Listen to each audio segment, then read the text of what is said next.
Multiple multiple multiple times आपको करना है और सब आपसे हो जाएगा, सब कुछ आपसे बनने लगेगा। चलो मैं आपको एक स्टोरी सुनाता हूं, कई बार स्टोरी सुना चुका हूं लेकिन फिर भी मैं आपको एक बार ये स्टोरी सुनाता हूं। शाहरुख खान का नाम तो आपने सुना ही है, सभी ने शाहरुख खान का नाम सुना है। अब जो शाहरुख खान भाई साहब हैं, ये इनको खुद लगता था he is not good enough to be a actor. अब देखो सबको होता है सेल्फ डाउट। मैंने आपसे क्या बोला, इस दुनिया में ऐसा कोई पर्सन नहीं जिसको सेल्फ डाउट नहीं होता, सबको सेल्फ डाउट होता है। समझ में आ गया। आज मान लो किसी की कंपनी इतनी बड़ी बन गई हो, आज से 6 साल पहले 7 साल पहले यदि आप किसी से पूछोगे ना कि पता चले, आप अलग सर से पूछ लोगे कि आपको ऐसा भरोसा था कि इतनी बड़ी कंपनी बनेगी, बोलेंगे बिल्कुल नहीं। समझ में आ गया। तो याद रखना सेल्फ डाउट इस दुनिया में सभी इंसान को आता है, हर एक इंसान को आता है। क्लियर है।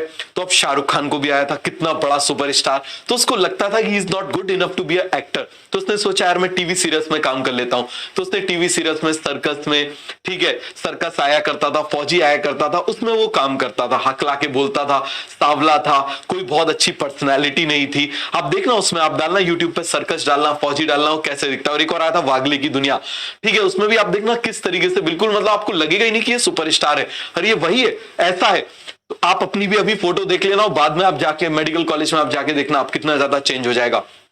अब क्या हुआ, उसके फादर थे नहीं, अब मदर भी एक्सपायर हो गई, और मदर एक्सपायर हो गई, अकेला बचा। अकेला बचा तो होता है ना, कई बार हम डेस्पिरेशन में कुछ ऐसा ले लेते हैं, मतलब डिसीजन ले लेते हैं। तो उसने ले लिया कि यार चलो अब बर्बाद तो हो ही रहे, एक काम करते हैं, अच्छे से बर्बाद होते हैं। और अच्छे से बर्बाद में भी देखो उसने डिसीजन अच्छा लिया, उसने बोला चलो मैं मूवीज में काम करता हूं। उसने मूवीज में काम करना शुरू किया। पहली मूवी रिलीज ही नहीं हुई, पहली मूवी रिलीज ही नहीं हुई, समझ में आ गया। उसके बाद दूसरी मूवी में उसने काम करना शुरू किया और काम करना शुरू किया। और उसमें वो क्या कर रहा था, जैसे मान लो एक कमरे में बढ़िया से उसकी प्रैक्टिस कर रहा था। वो मूवी थी राजू बन गया जेंटलमैन, और उसमें साथ में नाना पाटेकर भी थे, और नाना पाटेकर तब तक सुपरस्टार बन चुके थे। अब वो ऐसे एक कमरे में, जैसे मैं पढ़ा रहा हूं, ऐसे ही वो क्या कर रहे थे, प्रैक्टिस कर रहे थे शाहरुख खान। अब नाना पाटेकर एक जगह से ऐसे छुप के कोने में देख रहे थे, उनको देखते रहे। और उन्होंने जाके उस मूवी के डायरेक्टर को जाके बोला कि इंडियन सिनेमा को एक बहुत बड़ा सुपरस्टार मिल गया।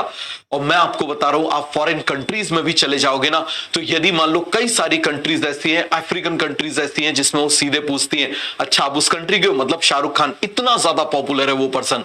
समझ में आ गया। तो आप देखो ग्रेट थिंग्स टेक टाइम। हमेशा बड़ी चीजों को क्या लगता है, it will take time.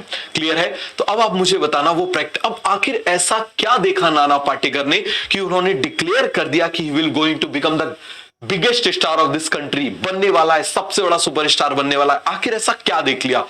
Actually वो सेम चीज को मल्टीपल टाइम उन्होंने खुद देखा कि 100 टाइम्स वो एक ही डायलॉग की डिलीवरी कर रहा है, बार बार प्रैक्टिस कर रहा है। एक बार रिकॉर्ड करता है, फिर देखता है, फिर रिकॉर्ड करता है, फिर देखता है, फिर रिकॉर्ड करता है, फिर देखता है। This is called as perfection.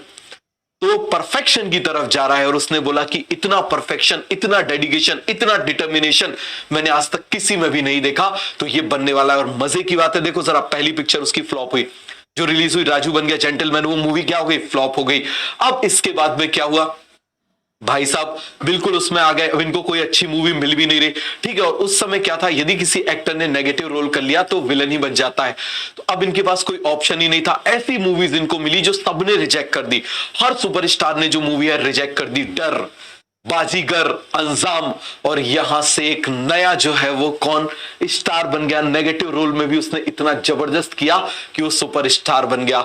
तो याद रखना, लाइफ हमेशा टेस्ट करती है और बड़ी चीजों को टाइम लगता है, लेकिन कभी भी अपने पाथ से मत हट जाना। सिंपल सी चीज बोल रहा हूं, यदि लाइफ में कुछ अचीव करना चाहते हो, एक बात अपने दिमाग में डाल लेना, आपको सेम चीज को मल्टीपल टाइम्स करना पड़ेगा। जितनी ज्यादा बार आप करोगे उतना परफेक्शन आएगा। आप यदि इवन अलग सर भी यदि आप पुराना इंटरव्यू देख लोगे तो उसमें उन्होंने बोला था उनको एक लेक्चर रिकॉर्ड करने में 6-7 घंटे लगते हैं। वो मल्टीपल टाइम उस चीजों को रिकॉर्ड किया करते थे, मल्टीपल टाइम, तब जाके आज वो क्या बने, परफेक्शनिस्ट बने। तो यदि परफेक्शनिस्ट बनना है तो आपको चीजों को रिपीटेशन करना पड़ेगा। अरे फिजिक्स में एरर को मिनिमाइज करना है तो क्या करते हो, नंबर ऑफ टर्न्स बढ़ा देते हो। How to minimise error, increase the number of turns. तो इस चीजों को क्यों भूल जाते हो, समझ में आ गया। तो सिंपल सा फंडा है, इन्हीं चीजों को मल्टीपल टाइम्स कर डालो, मल्टीपल टाइम्स कर डालो, आपसे सब बन जाएगा। तो सभी को अच्छे समझ में आ गया। तो आप मुझे तो राइजोइड हमने देख लिया, ए से एंथ्रीडिया आर्किगोनिया, और जे से जैकेटेड